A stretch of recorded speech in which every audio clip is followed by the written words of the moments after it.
Hello and welcome into the SorareData Football Strategy Show. I'm Andrew Laird. You can find me as Lairdinho on Sorare. Joined as always by PSU fans too, Sean Nushan. Today, talk about planning ahead and why you should just never do it, or maybe you should do it.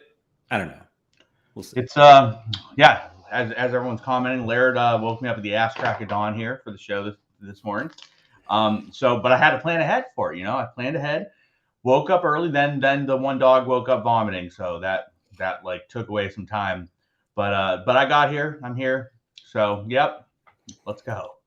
Early morning for us, and apparently for ZM Star too. SorareData early morning drive time radio.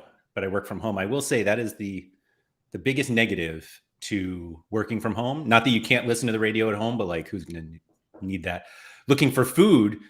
Thought maybe there was another Midland game today, but there is not.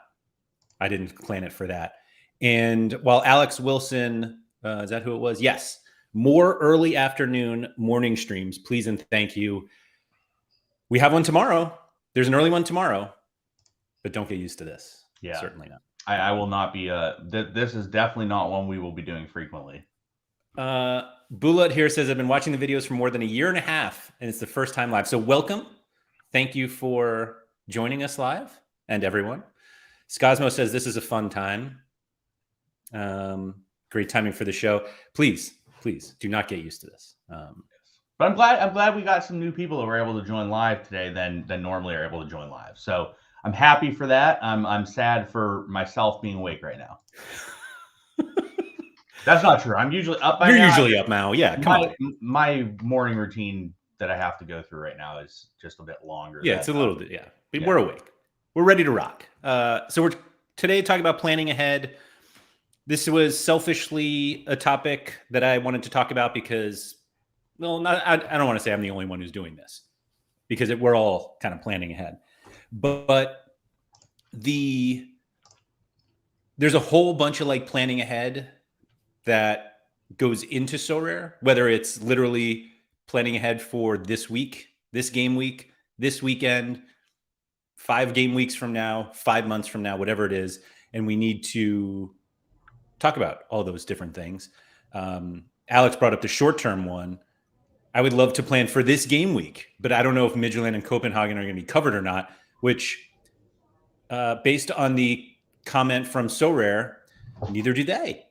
Which is kind of both frustrating and understandable because it all depends on Opta, who had a humongous outage this weekend. Yes. And really, yeah. Opta is probably putting together the pieces from this weekend still, and they have no idea what's going on, which everyone just has no idea what's going on. I haven't even looked. Are all the games that are in the SorareData lineup builder on Sorare right now? So there's an issue because there are games on Sorare that are appearing, disappearing, and then reappearing again. I believe the how are we pronouncing Twenta?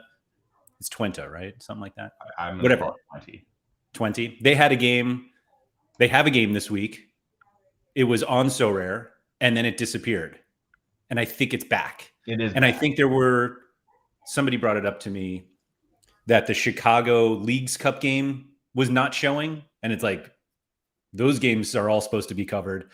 So who knows? The good news is, Sean, we've got the earlier deadline to make it even closer to when we have to make our decisions. Yep, but I can't wait. Yeah, all right, so we have the Gank game covered. I'm on Sorare right now, so I'm on Sorare. The Gank game is currently covered for this weekend.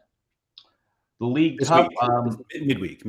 You got to. So again, Sean, the weekends are Saturday and Sunday. Yes, and then everything else is the week. And even if you want to use like the game weeks, it's Friday to Tuesday is the weekend. Yes, but the games Tuesday and Thursday are midweek. Just so we're all clear. Yes, the Minnesota Chicago game is now showing on Sorare. I don't know about the data. I haven't checked. Lugano plays in the Super League this weekend. I'm also leaving out some games where I just don't really think there's any players. Like I don't really think there's any players in the Kekshmetal versus Riga FC game. I don't think there's any players in I have a stack in that one. Yeah. There you go. Well, then that game is covered. FC Basel is on Sorare. Bruges is on Sorare. 20 is on Sorare. Austria Vienna is on Sorare. And those are like the list of games that are currently on Sorare. So the way that I'm going to approach things, and this goes into the whole topic today of not like planning ahead. The way that I'm going to approach things is that games that are currently in Sorare, when I do the lineup builder, I will act like they are in the slates for the week. But I mean, who knows? Like the issue is with the early game time is like I'm not gonna wake up for it, and I know you also will not wake up for it. Is they could add or subtract any of these games during the early mornings in France tomorrow, and we just will not know, and just will have no ability to do anything about it. Yep. And I mean, that is what it is for me right now. I'm not gonna wake up for that. What, I don't even know what game week we're in. What game week are we in? Do we? Oh, this is 392, Laird. Isn't this Yeah. the one where it's supposed to go back to the normal start times? No. That's when Champion Europe opened. It's like in August. 395. Yeah, something like that. Okay. I can't keep track of all this stuff. So the issue that I have, and I don't actually know if they have a rule about this. Surely someone, XMK said 399. Someone may know this because I don't know if it's actually happened. But what happens if they don't have a game on Tuesday? Like they were like, we won't have this game when the game week closes, and then on Wednesday or Thursday, Opta's like, hey, we have the game. Do they let you score it? I think so. Like I serious question, because I think you're probably gonna do this. I'm pretty confident you're gonna do this. Are you gonna just have a Midland stack in like one of your lineups? Because there's no way you have enough cards in like Challenger Rare Pro to make full lineups, or Challenger Rare. Like one of the two, like you're not gonna have full lineups. Are you just gonna throw a Midland stack in case? Yeah, I mean they don't have a great chance of being covered, but like yes, that's what I would do. Okay, yeah. That's what I figured. Like XMK said, oh, just check, it's 396 included. I never understand what the 396 included means, so I'm going to assume you mean 395 or 97. Yeah, who knows? 395 is no, I think it's 397. I think it's 395 because I'm pretty sure it's getting changed back for the first weekend of the Premier League, which would be 392 is this midweek, 393 is this weekend. Well, maybe not. Maybe it's 397. It might be 397. 397 is the Premier League. Yeah. So 397 would make sense. So 396 included might be 396 is included in this current time zone, and then 397 will be the reset. Yeah. No, it's who knows? Yeah, it's all really awful. In fact, I'm looking at two lineups I have right now for this upcoming midweek, and I didn't put any Midland players in it because who knows? Like I wouldn't play them in Challenger if I was like 100% sure that they were playing. Yeah. I mean, it doesn't even matter with League's Cup, like who's going to play in League's Cup anyways. Right. Like everything for right now, like this weekend, I said, did you see how, where I'm at in All-Star Rare Pro from this weekend, by the way? So I'm in 5th. What do you want to think my lowest score is in my lineup? 0. Correct. But like to be fair, I knew there was a risk. Like I'm not even upset about it because I took the risk knowing there was a risk. But as of like Thursday, it looked like Malcolm was going to start and there was no issues. Obviously, that changed over the next like 48 hours. That's wild that you thought there were no issues. No, as of Thursday, he was rumored to be in the lineup. They said it was going to take a little bit longer. He was probably going to play 2 or 3 games in the Russian Premier League before he was sold. That was the rumored situation on Thursday. And then on the weekend, obviously, it became more concrete that he was going. And like he was in the squad. Why do you have someone in the squad who you're not going to play anyway? So it was weird. But anyways, I obviously took a risk on that and got burned with it. But the League Cup, like if you look at League's Cup, like it was like a just battering ram of disasters as well. Like there was so many random dudes that didn't play. Goalies were just at risk all over the place. And lots of key guys were out or did not play. And then some teams played the best teams they've played in months. Like the Revs lineup was probably the best lineup they've had in 2 years. It's so funny how good that lineup was. I will say that everything that we feared about the Leagues Cup came true in the first game, like the first possible game week. Yeah, I was talking to Gator Guy. So Gator Guy took a big L.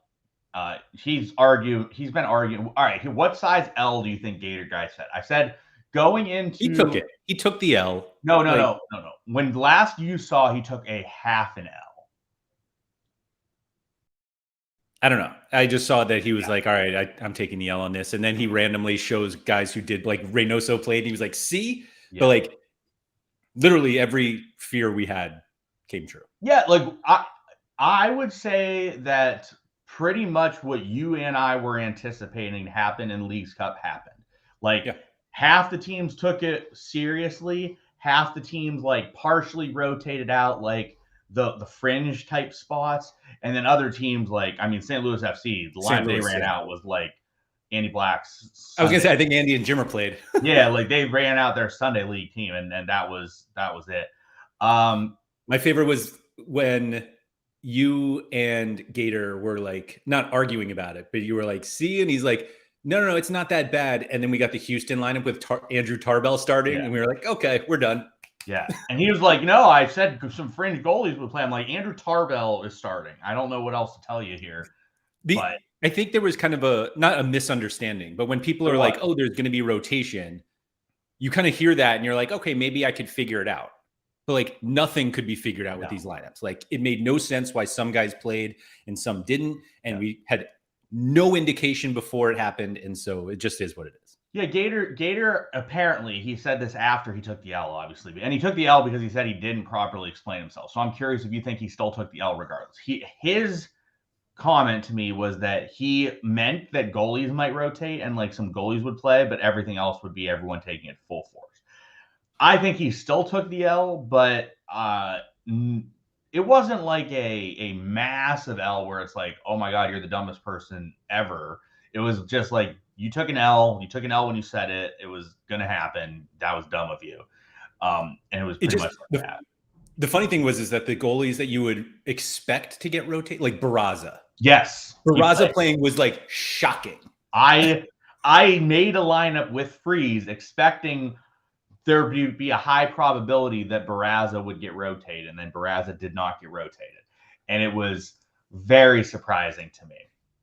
It was one of those things that, so the Leagues Cup, I actually was going to use this with the Euros, but like you plan ahead because you're like, oh, I'll have Leagues Cup. Like we know that but like the MLS season was already happening.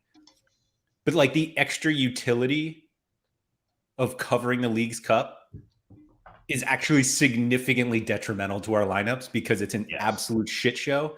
And it's almost like people feel worse now because they're like, oh, I bought all these players because I knew they were playing Leagues Cup and they didn't play. And now we have like a quick turnaround. Like a lot of teams play midweek.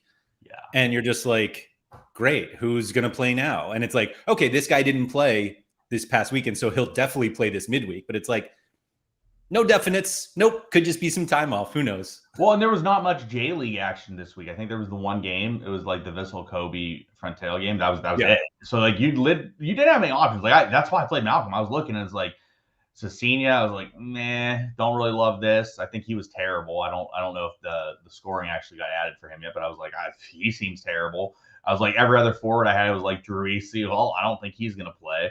No, that was the best part of Gator's argument. He's like, if Drisi sits, I'll take my L. And I'm sitting there, I'm like, bro, he's left the last 2 games injured and left the last game before halftime. Like, this is the guy you want to flag plan on? I was laughing at it. But I'm like, I got Drisi, I got Ua. I was like, I don't have very many good options as it is. That's why I risk Malcolm in a situation I would rather not. Yeah, like Pulskamp started. Like, where did Pulskamp come from? He came from nowhere to get a start. But yeah, I think that that the issue is like, right, we're at the beginning of the European season. The beginning of the European season is always difficult to pinpoint exact starters. Like Genk plays tomorrow. I feel pretty good about like 8 starters or so on Genk, but I don't know who they're going to play. Like, for example, is Mike Trezor going to play? Because he was not in the – they ran what I believe to be their A-team lineup on like last weekend. And then in the midweek, they had another friendly where they ran what I view to be like the B team lineup. Trezor was in the B team lineup. Federa was in the A team lineup. So it's like, is Trezor really going to play this midweek? Are they going to sit Trezor, or is he going to be transferred before the game even goes? Sorare Josh said, "Don't get me started on the River rotation." That rotation was the most obvious rotation of the week. They were definitely rotating. Denzel said Trezor probably won't play. Yeah, I'm treating it as Trezor's probably not going to play, but he could. Like, I'm probably not going to run. I have no idea what I'm doing. So, anyways, yeah, it's a lot of weird situations at the start of seasons. Like, you can't really pinpoint exactly what teams are going to do right now in anywhere. So it's just like you can sort of play guys you think are going to play. Like, I feel pretty good. So, for example, I'll give the example of like what I don't know it's going to play. Jack Elliott, Jacob Glesnes got subbed out for Philly in like the 60th minute versus, I forget who they play, Tijuana. And so I feel pretty good the Glesnes is going to start in this midweek. I'm not feeling very good that Jack Elliott will start in the midweek because he played 90. So I could see it as a very real possibility that they like run out Damian Lowe with Glesnes, and that's like their rotation for the midweek. Does it change your mind that Glesnes actually played 79? No, because he still came out early, I guess. So like that's if someone comes out early, that's the guy that I expect to play the next game, and they'll rotate someone else if they're going to do it. So no, but that was a little bit later than I thought he'd play. Yeah. To go back to the Sorare Josh about River rotation. So River won the title last weekend, not this past weekend, but like the weekend before. And then they played a full strength cup match in the midweek. Yeah.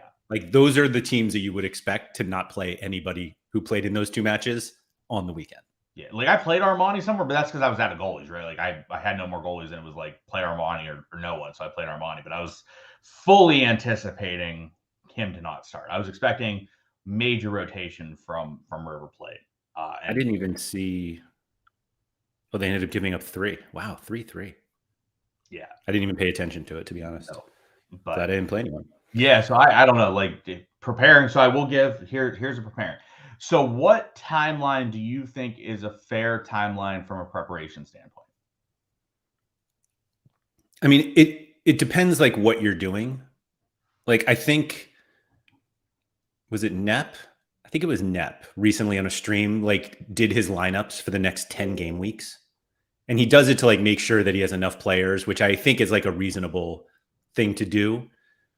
And so anyone who's not a SorareData member, that's why you become a member, so you can do your lineups in the lineup builder for 10 weeks in a row. Chani said he went to game week 405. My God, that's great. It's just great.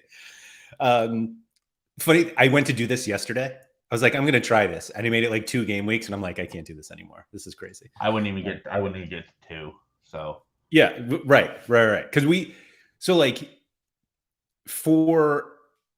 let's say for this weekend's games, are you doing any lineups before Thursday? No. Okay. So this is what I do. First of all, I think I see people like build like Haber's the Canis. Tuesday night, he'll send me lineups for his lineups on Thursday when like everyone plays in the midweek. He'll do it like during like Champions League. I'm like, bro, why are you sending me this on Tuesday when everyone in your gallery plays tomorrow? And then like 2 people like pull their hamstring tomorrow. I'm like, you got to redo everything. And I like, you can do your lineups, like go for it, like you have fun, but like, yeah, he's like legit, like this is my lineup, I'm gonna run them. I'm like, bro, you don't even have any of the info that you need to make this decision point. So I look at stuff Tuesday, Wednesday, for example. Like I might pull up Line Builder on my phone and start looking through it and seeing like what kind of matchups I have. And then like, for example, I'll be like, all right, Marinos plays this weekend and have a God matchup. Did they play a cup game in the midweek? And then, so like, for example, they played a friendly yesterday against Man City. And I'll be like, oh, okay, did they play this friendly against Man City? And I'll look at it and they'll be like, oh, Anderson Lopez played 90 minutes in this friendly versus Man City. Maybe he's not going to play this weekend. And I will do maybe some stuff like that. Or I'll be like, I'll mentally note, like, these are guys I want to consider for my main lineups. I want to look at them and check back tomorrow because they play Wednesday morning. Because like a lot of the midweek games, like they play on the weekend, they'll play like on Wednesday, right? So I'll be like, this team has a cup game on Wednesday.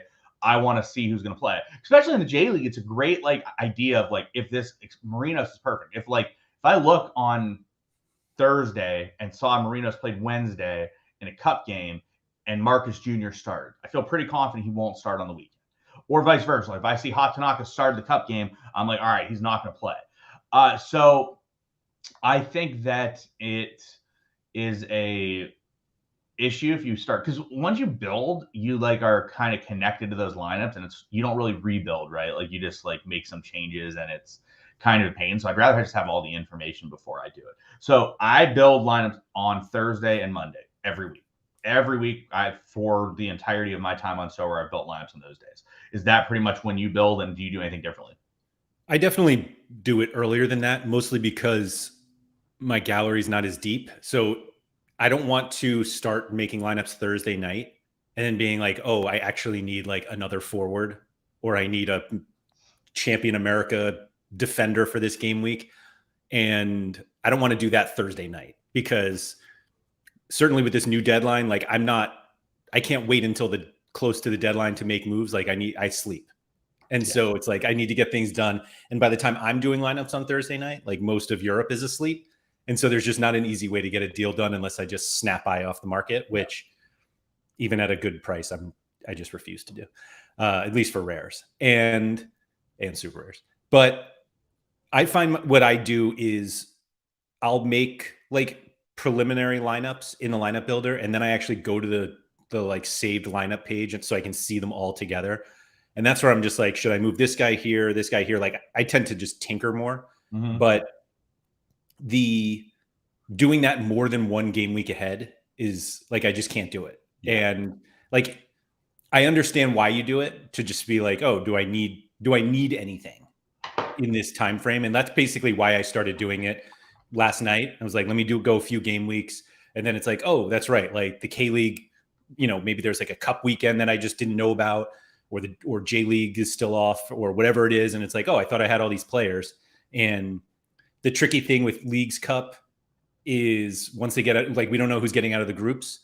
And so some teams are going to have, like, there are weekends or upcoming game weeks where there will be MLS teams playing and Liga MX, but like we don't know who they are yet. And so I'm going ahead and I have plenty of these cards, but it's like they're not showing up because I don't know if they're going to play. And that's when I gave up, because I was like, everything changes. Like if my best card, like if Julian Quinones has like the nut matchup and that's where I wanted my best lineup, but he's not in the lineup builder because as of right now he doesn't have a game, then it doesn't help me at all to make the lineups, because I just don't know.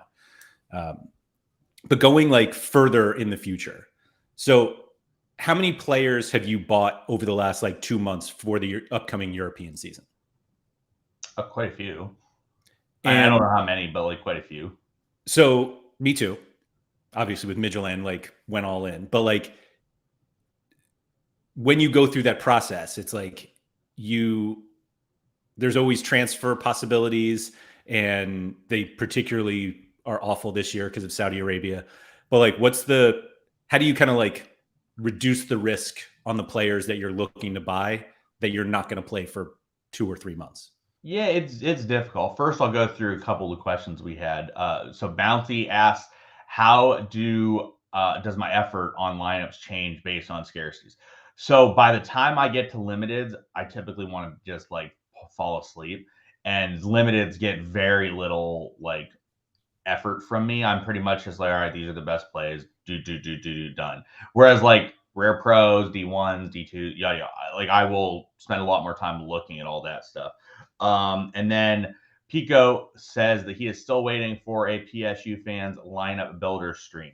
I'm open to doing one. Laird has always said no to it, because he does not want to be there for it. That's what I said. Yeah. But I am open to doing it, and I would likely do it in the spring. So like in the spring, I'm willing to do it, because I don't want to do it on like, I can't do stuff on a game week like today or Friday or this week, because I'm basically like, I have no idea who's going to play in these games. I'm just guessing the most likely people to play, but it's not great.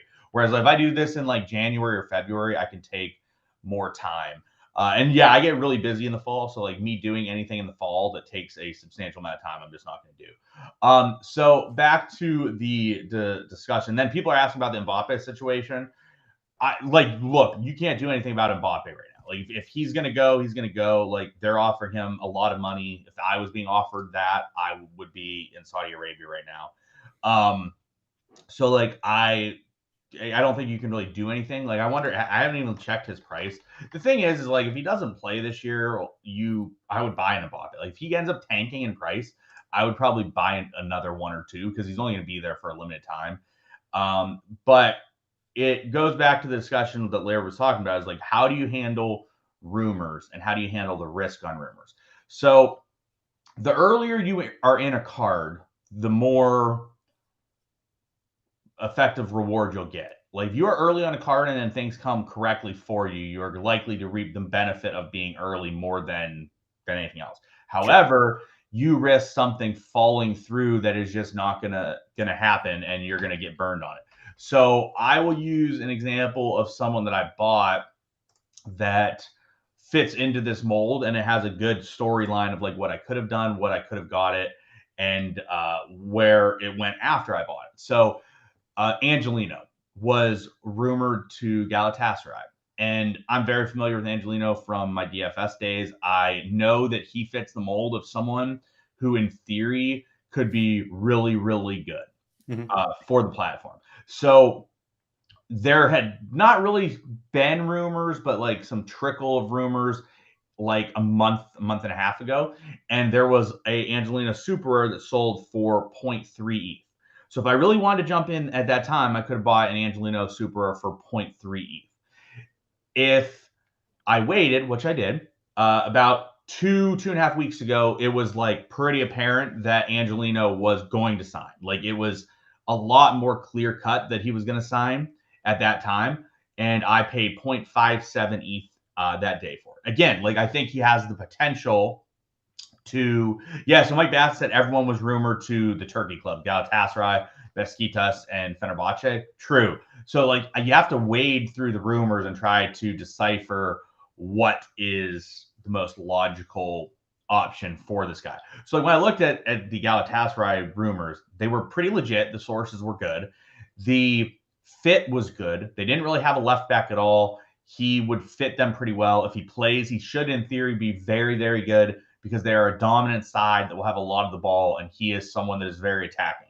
So like he kind of fits like the Grimaldo build on a team that is now incredibly attacking. So like I'm able to like partially remove a lot of his game logs to some extent. Like he played at Hoffenheim. Hoffenheim is not Bayern Munich. They are not dominating the Bundesliga. So I'm like, all right, I don't really care that much what his stats are. But like if you look, you can still see some upside games from him with Hoffenheim, typically against the worst teams in the league. He was very good against Schalke, very good against Werder Bremen. He had some games where he was really good against teams. But what I looked more about is his games at Leipzig. And if you look at his Leipzig games and you remove his DNPs and his subs, you get a guy that was like a 55 average player with some big high-end spikes. Now, you factor in that Leipzig is nowhere near as good or as dominant as what Galatasaray will be. So I'm like, in theory, I think I'm getting a player that is probably better than this player that was at Leipzig. So I'm like, all right, I really like this player.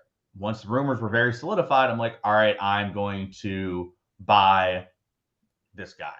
So anyways, I bought Angelino. Then if you look, once it was actually official, Angelino, 3 days after I bought Sorare Mexico, our buddy, paid 0.75 for him. Then Haber paid 0.8 for him.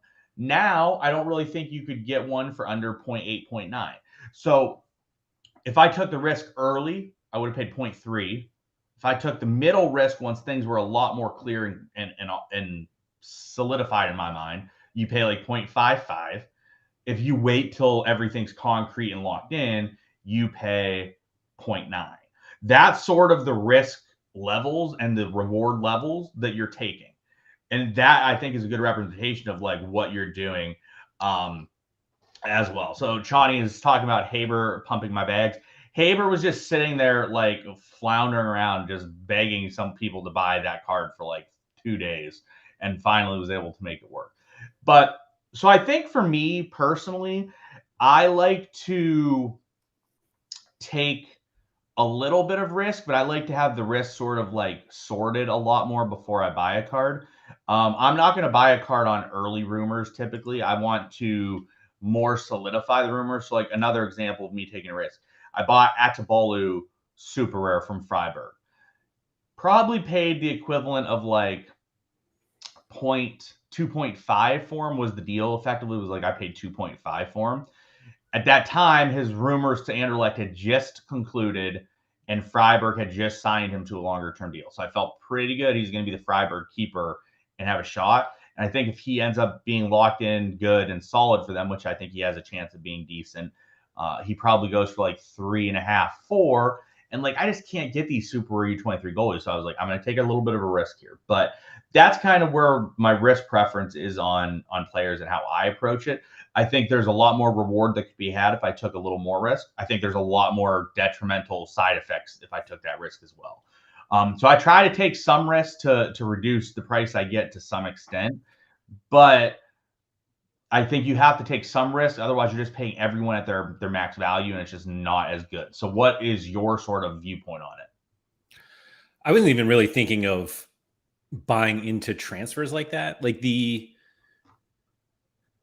I feel like there are just a lot of people who bought cards, maybe even after transfers, but that's probably not where I'm going with that. But like you start in like May, June, end of the season, off season, you're like, all right, I'm going to focus on like this team.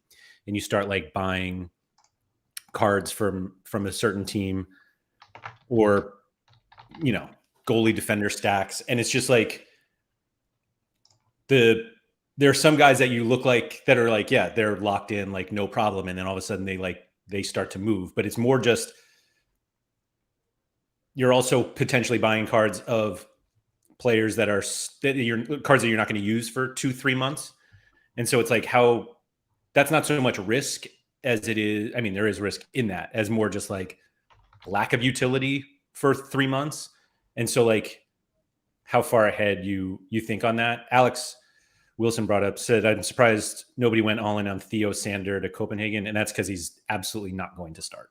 So I actually tried to get a Theo Sanders super rare, but it wasn't really possible at a price point that I was willing to take the gamble at. Yeah. But I did try. That's why. Yeah. I think people aren't willing to pay what, like if you have him, you obviously do not give him away. Yeah. But you're also like, you're not going to overpay for a guy who is very young, but also isn't going to play. Correct. Now. So yes.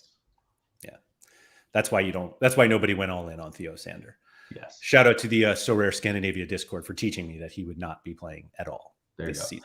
So Ben Johnson just tweeted us out about planning ahead. And I meant to pull that up on the screen. And I think it's a good representation of like what some of the impacts are. So like, for example, Ben has broken down like all the teams that are playing, when they're playing, what game weeks they're playing, their qualifying rounds and stuff. So here's the issue, right? Is that like, if you plan for Dynamo Zagreb because you want them for those midweeks with the qualifying rounds, and then all of a sudden they're not covered.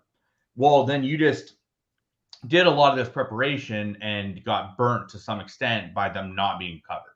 And that's where there's some issues and impacts that can occur with things. So this is tremendous work, by the way. Ben. Very good work. Great work. By the way. And look, nothing like this can hurt you that much because at least you have the info that you want to have, right? Like he now has this info that he can look at and plan things around this. So for me, I guess my moves and my like planning ahead is typically more on a wide picture, right? We've talked about guys that I've sort of added. I'm going to pull up you want to pull up my transactions? And we'll go through and look at transactions I've made recently. And we'll go. So actually I planned ahead last night, Laird. So I have some pretty good U23 lineups for this midweek. And I don't think there's many options that people are going to have. I had 0 defenders, not one. So I was looking at the defenders and it was like, there's very few that are decent options that are likely to play in this midweek, period. Like De Kuiper is a decent option. And that's pretty much it. So who was the one you said? U23. Oh, De Kuiper. Yeah. De Kuiper is a good one. But I was like, if I'm buying for a week, I typically am not going to pay like a boatload. unless it's someone that I'm more likely to play. But yeah, so like if you look at this, and I'm not even sure what the percent chance of Jalen Neal is to start right now, but like let's look at the defenders here and let's see what options we have. But can we sort of buy L15 here, Laird? It's ugly. So like as you see here, there aren't many options that are going to start. Like, because like once you get past like the Kuiper, nobody's that good, right? Everyone's pretty weak or everyone's pretty expensive. So, anyways, I looked yesterday and Jalen Neal had 2 rares at 0.037. And I was like, that was it. There was only 2 rares listed. It was 0.037. I was like, I'm just going to buy these 2 because he's a 19-year-old defender that has had pretty damn good rumors in general. And his pricing has pretty much been going for that anyways. So I was just like, I'm going to buy him and then just be fine. Like, look, his pricing has been around there anyways. So buying him at that, I'm not going to take a loss on this really at all. So I was just like, I'm going to buy the 2 of them. So I bought the 2 of them last night. Probably pay him. If I don't, we'll see. But like, I would not be blown away if someone paid double what I paid last night today for him, if it happens. Because like you look here, right? Like the only ones that I'm super duper confident in are like the top couple. And even like the top couple, you have Montez and Mosquera. Are they going to play? I don't know. They might not play. The Kuiper will play. The Kuiper is definitely the best, but the Kuiper is like 10x the price. So like if I'm going to get to Kuiper, I'm going to pay 10x the price. I don't know if I would necessarily want to do that.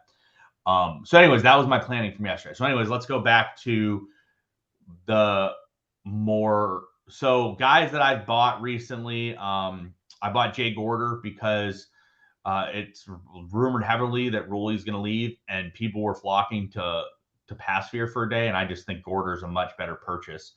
I sold Bukuma. Bukuma's gone from AZ, so I'm just not as worried about him. So we'll keep scrolling here. We'll get to the big heavy hitters, I'm sure, at some point.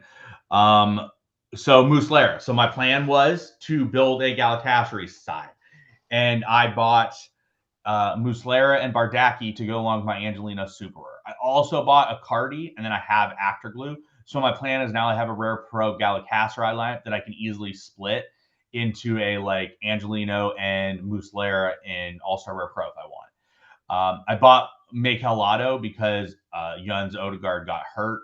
Lotto is probably the most likely person to start at right wing in that scenario, and he's looked pretty good as well.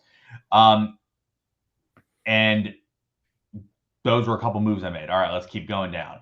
Hold on. Do you have any concern of how many people are building Galatasaray stacks? Yeah, I don't love how many people are building Galatasaray stacks, but I also recognize that I think they could be really good. And if they're really good, I don't really care. If you give me the stack and they're the best team out there, then cool, I'm in. XMK Productions brings up Poku. We'll start. I'll believe Poku starts when I see it.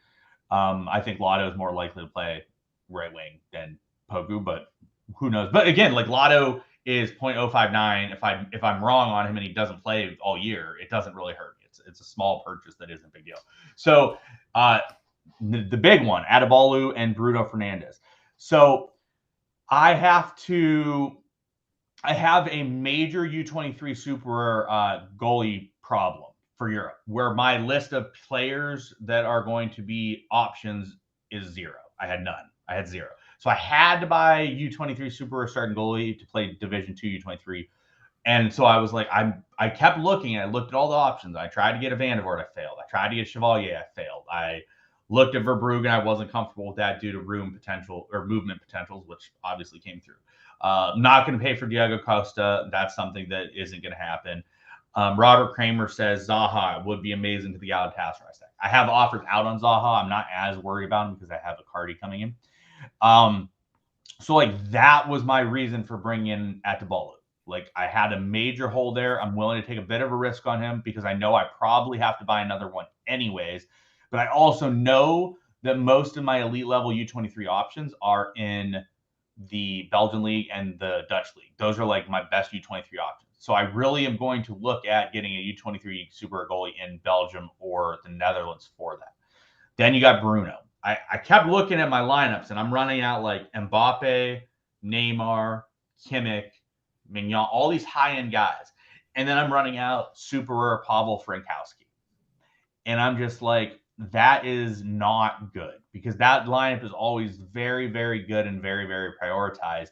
And the alternatives that were there were like Milinkovic Savic, he's now dead. Brozovic, he's now dead. Grifo's okay sometimes, but like it's flimsy. So I'm looking at it, I'm just like, I really need a marquee level card, and a mid frees me up a lot more than a forward or other options.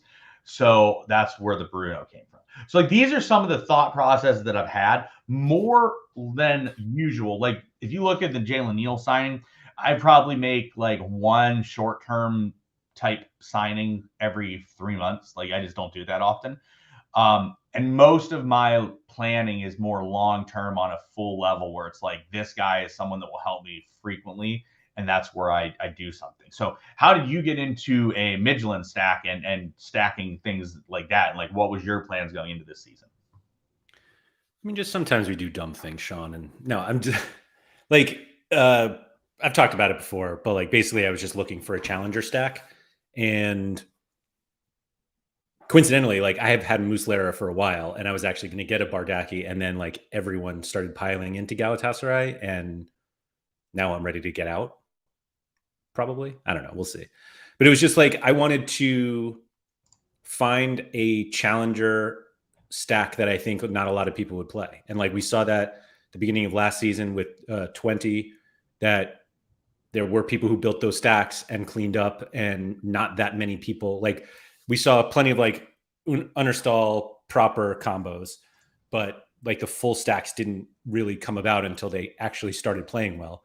And so I was just like, who could be good that I think would look ahead? And the pros and cons of building a stack and then like a subsequent collection is I basically bought everyone.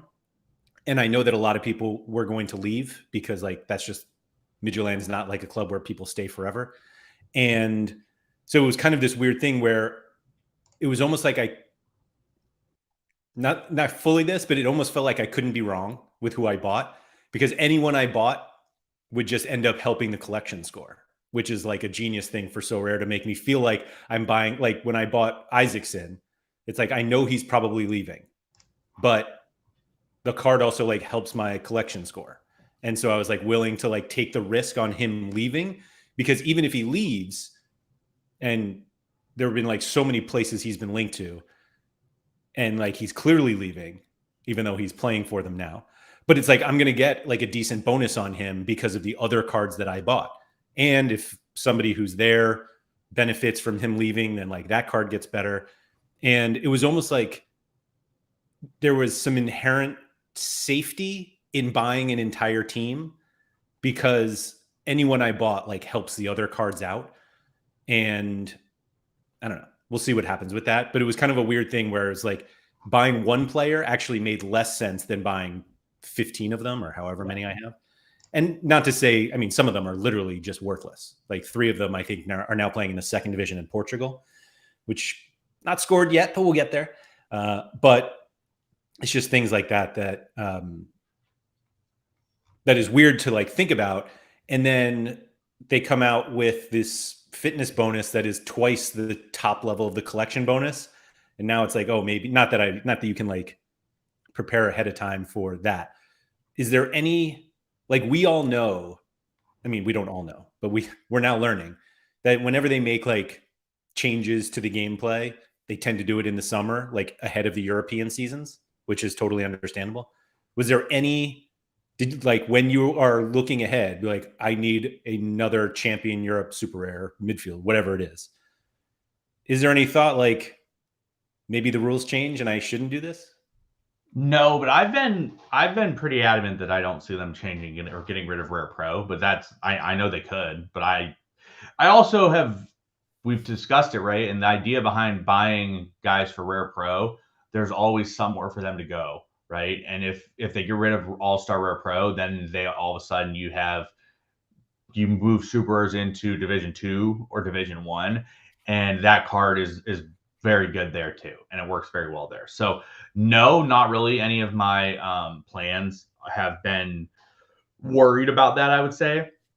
But like, for example, like I bought the Jun Ichimori Unique last week because it fits my Merino stack. But with them adding the you only have one super rare in Division 1, like that card was even more important to me after I bought it because of that. Because now I have a 4-man Merino stack that is most likely fine every game week, and then I just can run Elber super rare if I want to. But if I didn't have the Ishimori Unique, I would not be able to do that. I would either not be able to run Ichimori or I would not be able to run Elber. But whenever they change it, we still don't know when they're going to actually like upgrade that and update that. So it's definitely interesting that it could happen. But like, yeah, we now have like the collection bonuses, the fitness bonuses. I think the fitness bonus is going to be more impactful than the collection bonus. Is that what you think, or what do you think is more impactful? I mean, it's bigger. So like, I think what I'm really struggling with the collection, with the fitness bonus is it's like they have to make it detrimental enough where you're really making a decision. Like, do I actually play this card? Because the fitness level is only like whatever it is. And yet, I don't feel like most people play the game looking at bonus percentages. Like, I just don't. Like, I think NEP makes up for all of us not caring about bonuses. And not to say that they're not important. And we all know that like you want the most bonus possible.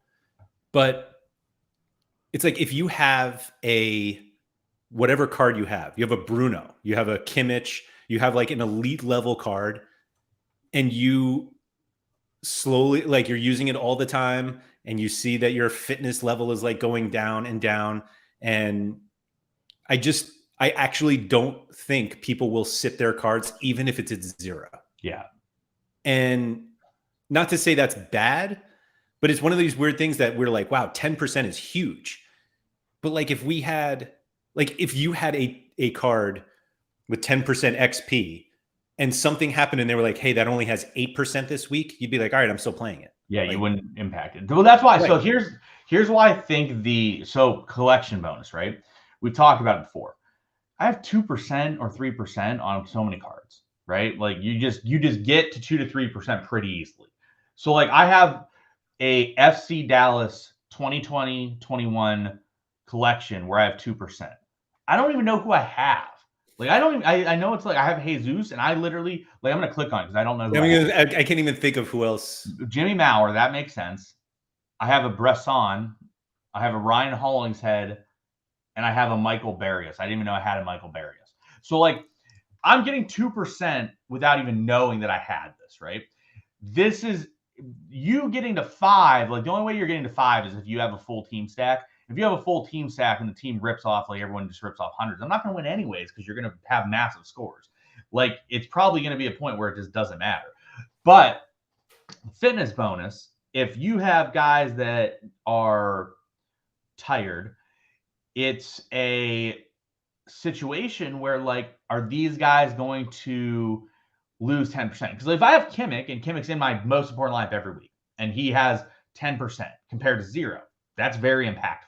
Right. So it's definitely situations where you're going to have to look at it. And like the fitness bonus, I think will be able to be moved. But like, again, we don't even know how the fitness bonus is going to work. Are you going to be able to put every single player in your gallery in the fitness level that isn't playing in a game week? Or are you going to be limited to like 5 players where you can only put like 5 players in the training so that they get back to being fresh? But if you have a Kimmich at 10% versus mine at 0, it's a big difference. If you have your Kimmich at 5%, mine's at 3 because of collection bonus, that's not that big of an issue, right? So I think that the fitness bonus could be a more heavy option. Mike Basson said they are not effing tired. They're digital cards, FFS. Yeah, I mean, that's such a great line. Yeah. The good place said that we know Sean. By the way, I was going to read that out completely. Huh? I was going to read that out completely. Oh, well, I mean, Laird, I'm trying to be respectful. Thank you. No, thank you. Of you. The good place said that we know Sean is going to just buy fitness boosts all the time. I'm actually probably the last person that would be buying fitness boosts all the time. Not the last, but like I think there's a lot of other people who are way more likely to buy the fitness boost than me. like Nepenthes. Nepenthes is way more likely to buy the fitness boost than I am. I just don't really care that much about the boost. I'm just going to assume that if my lineup is good enough, I'm going to win regardless. So, and that's sort of where I was going with it. If you have a card that is now, has a 21% bonus, and then you look and you're like, oh, I only get 18 this week. Like, you're still playing the card. Like, it's really, I don't know. I get it, but I'm just wondering how many people are actually going to choose to not play a card because they lose 3%. And it's not even like, I can't fathom you lose 3% in one game week, whatever it is. Like, I don't know. It just seems like they're choosing to mess with the leaderboard for no reason. I just think that it's a situation where, like, I will tell you where I will use it, and I think you're going to agree with this. The spot where I might use a fitness boost is if I look at a game week and I'm like, all right, I got Carlos Gil Super at home against DC United. I got Lionel Messi at home against Portland.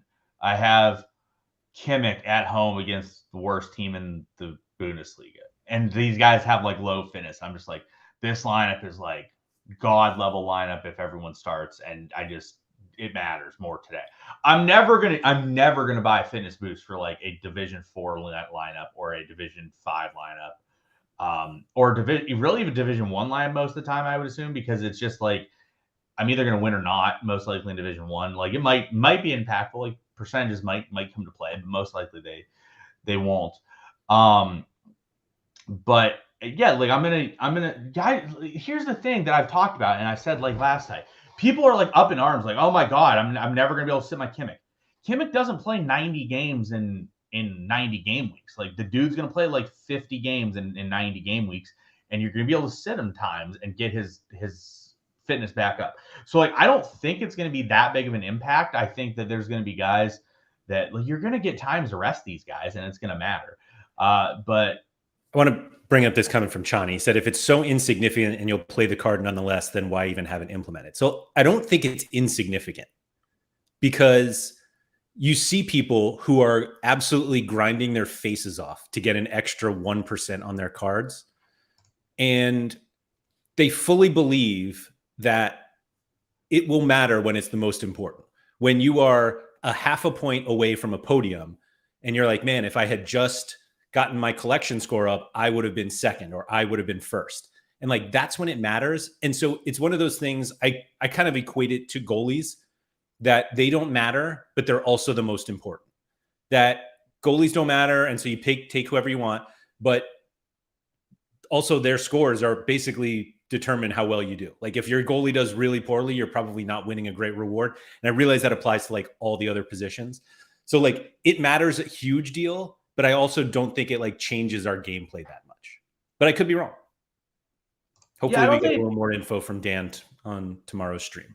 I don't think it's gonna. I think it's gonna be minimal movements on things, and it's just not gonna be that drastic. But it's hard to know for sure, right? Like we don't know exactly what it is, so it's hard to fully discuss. Like Adri asked a bit ago, it's like with the long format coming in to Global All-Star, should people focus on that next season, even if champion Europe heavy? I don't know yet. You really can't make a move or know the proper strategical decisions that you should be making until we know the details, and we just don't know right now. So somewhat planning ahead, and this is to go back to something that someone brought up earlier.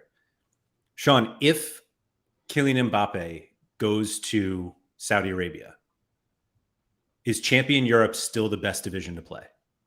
Yeah, the rewards you win there are still better than anywhere else. Like, but are they so much better when he is no longer at the top? Probably yes, because you still get the best players. But no, I understand what you're saying. Like, you could move elsewhere. Like all of a sudden, the best card on the card that everybody wants to win on the platform can't be won anymore. And so what becomes the best card? Oh, it's Messi. Oh, no, he's not there either. Yeah. So who's... it's Haaland or Kimmich. Like, those are like the best cards. So, but like, they're still better cards than you're getting in gas. Like, you're still going to get... You can win those cards there. You can, but I'm saying like they're less dumpy cards that are there comparatively. So yes, it's better, but it's not like, oh my god, it's better type of level better. It's just a situation like we gotta wait and see. We don't know how this. They could totally like this training thing or this cardio fitness thing is well. David Alves says his Neymar. The best player in Champ Europe right now is Neymar. Period. If Mbappe stays, it's Neymar. Until Neymar gets injured, which is obviously very likely. But Neymar is the best player from a pure perspective of scoring points, in my opinion, in Champ Europe. But they could make it like where you like lose a percentage every game week your guy plays until he rests, and then when he rests, he gets back up to full fitness. If they do that, like there's such a little impact on things that like you're going to be able to find situations to do it. What if it's that you have to sit him in a game that they have a game? Yeah, but that just seems dumb because people. I mean, the whole thing seems. But that's dumb. but like the point of it, like the entire point, is to make you consider sitting a card when you would normally play it. Yeah, I mean, again, it would just be really dumb because guys gain fitness in the season by like not having a game week and not playing. So like, I mean, you could be right. I mean, again, it was stupid. It probably stupid that they added it, period. So like, what's to say they won't add another piece of the puzzle that's also stupid? So that's fair. I mean, I can't argue with your opinion there. Clement, you said that it's somewhat confirmed it's not that. What was confirmed? It'd be stupid to not recover full fitness between seasons. Yeah, it would be stupid. I wasn't talking about seasons. Yeah, it would be stupid not to be able to gain fitness back in between games. Oh, he meant like that you have to miss a game. I got you. Like all of that is stupid. Mike Baston said Neymar's to be injured early December until the new year and again February into March. It's basically the Austrian schedule, to be honest. Yeah, or Russian. So I think it's fine. Yes. Chani just said, do players lose fitness in academy as well? I assume only putting them into the physio section recovers fitness. I would agree. I would assume they lose it in the. Are they going to have the academy anyways after this? Yeah, I don't know. Dan, hopefully Dan will shed some light tomorrow. If anybody is curious, we're having Dan on SorareData office hours tomorrow. Here's my main issue with the addition of this. I actually look, the collection stuff still stupid as shit to me. I don't care about it like at all. Like, I don't think I've done anything from a collection standpoint. Have I, Laird? Like intentionally, where I like went and bought a card for a collection. I don't think I have. I don't know. I assume not. Yeah, I don't think I've done anything. I track all of your. Like I bought cards that are like I was going to buy anyways, and maybe I'll look at the collection in that situation. But like I haven't actually gone out and bought guys for collection bonus. But like I'm fine with that. I think that it makes some sense to like incentivize people to collect and treat that as a bit more thing. But ZM Star asked if they go shopping in Publix so they lose fitness. They should. That's got to be exhausting. Grocery. I think that's where you gain fitness. That's where you get all your stuff. I spent like an hour and 20 minutes in the grocery store yesterday, Laird. I was ready for a nap. But granted, I'm ready for a nap frequently. So I was gonna say, I believe that with you. Yeah. Yeah, it's not like out of the question. I'm ready for a nap regardless. But the issue is like the addition of this fitness thing is it's like we're adding this thing that absolutely nobody wanted or cares about. But I understand they're doing it because they're trying to. I will say people. There are plenty of things they do that nobody asks for and nobody wants. Yes. Who asked for the commission? Anybody? Well, that was a given. This is like, I will say I've found it funny. I've seen people be like, they aren't adding this to add a revenue stream. And I'm like, really? Because I'm pretty sure that's the only reason they're adding this for the long term. But like, yeah, it's just a big ad of something that like nobody cares about, nobody wants, and it's just going to be a nuisance. Like now every week I'm going to have to be like, what? I disagree. You don't think it's going to be a nuisance? I think you will never even think about it. That's not true. I'll think about it. You'll look and you'll be like, "Yeah, well, that's your level of thinking about it." But I'll be like, "This is stupid." And then you'll put the player in your lineup and you will go along your. That has nothing to do with it being stupid or not. Like I'm going to play the best play regardless. Mm-hmm. If the best play is a guy that has 0% fitness, I'm going to play him. That's what I mean. But that's not. There's a difference between me doing what is the most optimal thing or me thinking that it's stupid and not giving a shit about it. No, I think what you described is exactly the same. Well, hey, Chani just said he'd rather pay an additional 2% fee on the market than have to buy physio packs constantly. Now you're going to be able to do both, Chani. You're going to be able to pay that 2% to get your physio packs. So you can just pretend like it didn't exist anyways, and you're just paying 2% more, Chani. I think we're all getting very fired up for something we don't know about yet. Well, that's what there's been a lot of people shaking their fists and being mad about stuff. The pitchforks are out. Yeah. We don't even know how impactful it's going to be. Like, they have two options with this, right? They have an option where it's pretty impactful and you're going to have to consider it. They're going to have an option where it's like, does not matter at all. Then they're going to have the option where like you have to actually think about it every week. And like, because if you get like 5 or 10 guys that you can run in your physio section, you're going to have to actually think about it every game. Because I disagree with your opinion on that. I won't care if they give us like 10 guys and it's like you have 10 guys to run in your fitness lineups. I'm going to think about those 10 guys I'm running in my fitness lineups every week because I have no option but not to think about that. I think that's okay. Yeah, it's annoying. I think more gameplay decisions is okay. I think most people don't have as many cards as you, and so the time spent on those decisions is not nearly as long. Yeah, but those people still probably don't want to spend time being like, should I put my whoever in this physio or should I put my other guy in this physio? And like it's just annoying. No, I think that's exactly what the game is that we're playing. No, the game is what we're playing is the best players in real life translate to fantasy, not fucking adding penis cream to players. Not anymore. Yeah, now we're adding penis cream, hemorrhoid cream, taking naps. We're going to be like nap time for the players. It's going to be like a nursery out here.